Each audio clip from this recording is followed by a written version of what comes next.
speaking of Notch, like with that success sometimes comes a lot of sadness too. Sure, man. Yeah, like it. I guess that's what we like to call one of those good problems. Like, if you're so rich that it's making you depressed, then I don't know. Maybe it wasn't, all it was cracked up to be in the beginning. I don't know. Yeah. Maybe don't make games for money is the best advice I could give. Out I of don't know. It's hard for me to say because I haven't made much money making games, so I'm not really talking, from any point of authority. I've made a lot of games, but very few of them have made money, so that's just how it is.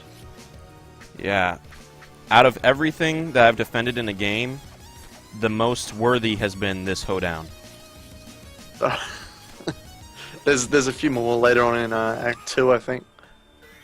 But yeah, man, like pretty much hit like the amount of content I'd want to put in Fistful without going like stupid levels.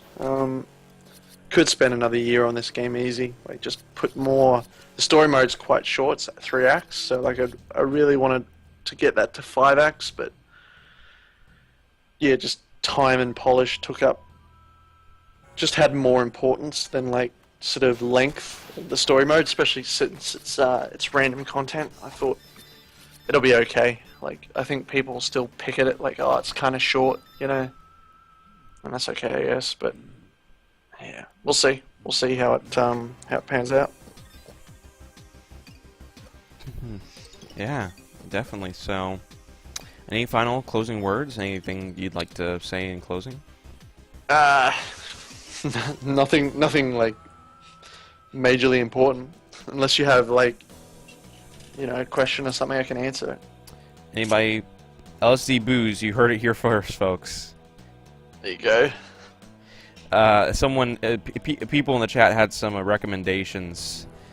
Don't forget Open World Zombies being in alpha, Morgan Freeman everywhere, 17 different pre-order bonuses.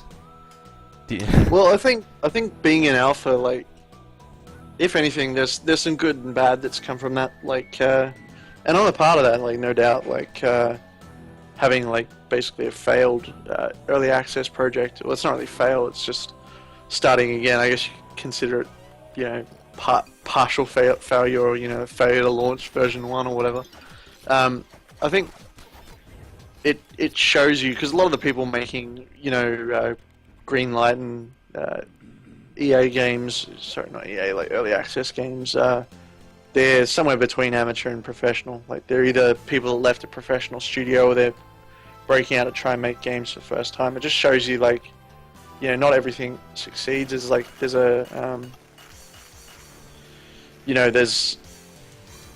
it's not easy. It's not always guaranteed that games are gonna turn out as you expect. And if one thing has come from like EA and Greenlight, it shows the public how much work goes into games. Like a lot of people would just write it off as like something that it's quite easy to create or something, and these things take years. Like big budget games, they'll spend like upwards of 10 million. Maybe even some of the bigger ones probably have budgets close to 100 million. Like when you have games that take like 3 to 5 years and hundreds of people, that's millions of dollars. That's tens of millions of dollars right there. And even little indie games. Yeah, and like you can't. I guess the one thing that Alpha's taught us is like it's hard making games, and it's hard investing in games, which basically the public are doing with alphas and Kickstarter and stuff, and them not always turning out as you expect, because that's making games 101. Like nothing ever works as you expect. You're trying to like unless you clone shit, and then it always ends as you expect. In just sheer disappointment that the end result of you just cloned a PopCap game or something. But yeah, I mean, like there's lots of good that's come out of alphas, even though largely it's negative. There's some cool shit that's come out of it. Hopefully, whatever the next gold rush is, whether it's like the next Kickstarter or the next early access or whatever it is, the public a little bit more informed how hard it is to make games. You know, they don't throw their money just at anything that sounds cool.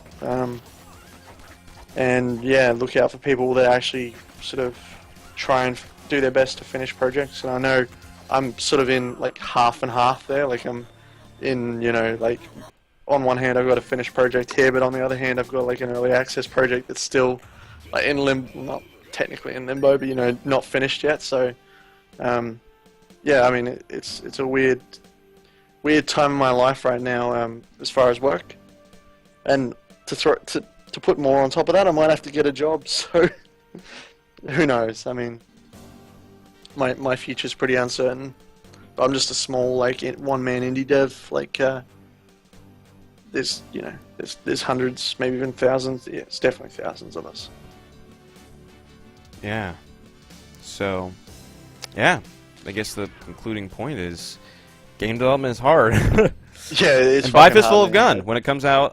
Yeah, check it out. Look, if you like what you see here, and you're still not convinced, just hit me up on Twitter. I'll give you a free key, and if you like it, just buy one for a friend or some shit. I don't know. You know, maybe a gift for your mum. And and there's nothing like, there's no naughty connotation to that whatsoever, of course. No. This has been Paul Hart of Fistful of Gun. Thanks so much for coming on, man. This has been really educational and awesome. I'm wishing you the best for Fistful of Gun. Looks cool, and the cards are very epic. The trading cards are very epic. Everybody has this very cool stare. And Paul, the call just dropped. So, yeah, this has been Nelson for GamesMatter, interviewing Paul Hart of Fistful of Gun. We're giving away some copies today at GamesMatter HQ on Twitter. Buy the game if you can, and honest feedback, a Steam review, Let's Play, anything and pretty much everything helps, and we appreciate it, and he appreciates it, and it's a game worth supporting, so please do that if you can. Without further ado, we'll see you next time. Thanks so much again.